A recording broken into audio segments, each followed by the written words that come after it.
कल्याणमध्ये धूप लावण्याच्या वादातून तुफान राडा झालाय। या वादात एका मराठी माणसाला बेदम मारहाण करण्यात आली आहे। अखिलेश शुक्ला याने 10 ते 15 जणांच्या टोळीला बोलावून सोसायटीतील 3 जणांना बेदम मारहाण केली। या मारहाणीत अभिजित देशमुख गंभीर जखमी असून त्यांना उपचारासाठी रुग्णालयात दाखल करण्यात आले। या घटनेचा व्हिडिओ सोशल मीडियावर व्हायरल झालाय। पोलिसांनी या प्रकरणी दोन्ही बाजूच्या तक्रारीच्या आधारे गुन्हा दाखल केलाय। मराठी माणसं भिकारी त्यांना मारा असं म्हणत लोखंडी रॉडने मारहाण करण्यात आली।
मराठी लोक घाणेरडे आहेत, सगळे मटन चिकन खाऊन इथं हे टाकता, झोपडपट्टीतनं मराठी आले वगैरे असं चालू झालं। त्यानंतर मग आम्ही तिला विचारलं, बस तुझं तिचं जर भांडण आहे तर तू मराठी लोकांबद्दल काय करू हे नको, तुझं जर काय इश्यू असेल ते तुम्ही आता दोघं जणी बोललाय।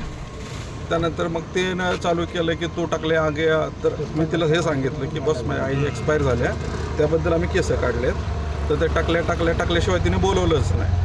त्यानंतर परत ती म्हणजे उलटं सुलटं तुम्ही मराठी लोक एकदम ग्रुप करता, सगळेजण ग्रुप करून आमच्यावर अंगावर येता, तुम्हाला आमचं एवढं सगळं इंटेरियर केलेलं 40 लाखाचं बघवत नाही, तुम्ही भिकारडी लोक, तुम्ही असे लोक तसे लोक, तुम्ही कुठल्याही पोलीस स्टेशनला जा, असं करा तसं करा। माझं काय चीफ मिनिस्टरच्या ऑफिसमधून एक फोन आला की सगळे कसे जाग्यावर येतील, ते एवढंपर्यंत त्यांनी चालू केलं। तर त्याच्या हातात काय तर धारदार शस्त्र होतं, त्यांनी सरळ त्याच्या डोक्यात मारलं अभिच्या। ते हिथं पूर्ण असं हे पूर्ण त्याचं असं फाटलंय, त्याला आता तिथं 10 टाके पडलेत तिकडं, आणि ते जखम एवढी मोठी आहे की त्याला आता इथं बोलले की तुम्ही कळव्याला शिफ्ट करा आणि त्याचं MRI CT स्कॅन सगळं करा। इतकं मारलंय लोकांना त्याने, गुंडांना बोलवून, आणि स्वतः सांगतोय मी मोठा सरकारी अधिकारी आहे, माझ्याकडे बंदूक आहे, मी एकेकाचा खून करून 3-3 दिवस पोलीस स्टेशनमध्ये जाऊन पोलीस माझं काही वाकडं करणार नाही असं पण बोलतो।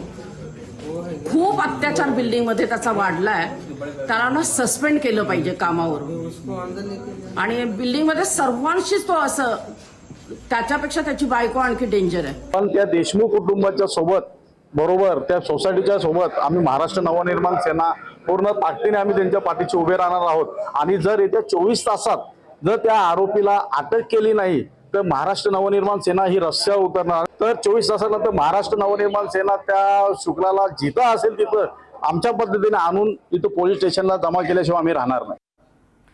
दरम्यान कल्याण राडा प्रकरणी पोलिसांनी काय अधिक माहिती दिली आहे बघूयात। योगीधाम रेसिडेन्शियल सोसायटी आहे, त्या सोसायटीमध्ये एक ठिकाणी अखिलेश शुक्ला आणि त्यांच्या शेजारी देशमुख राहतात।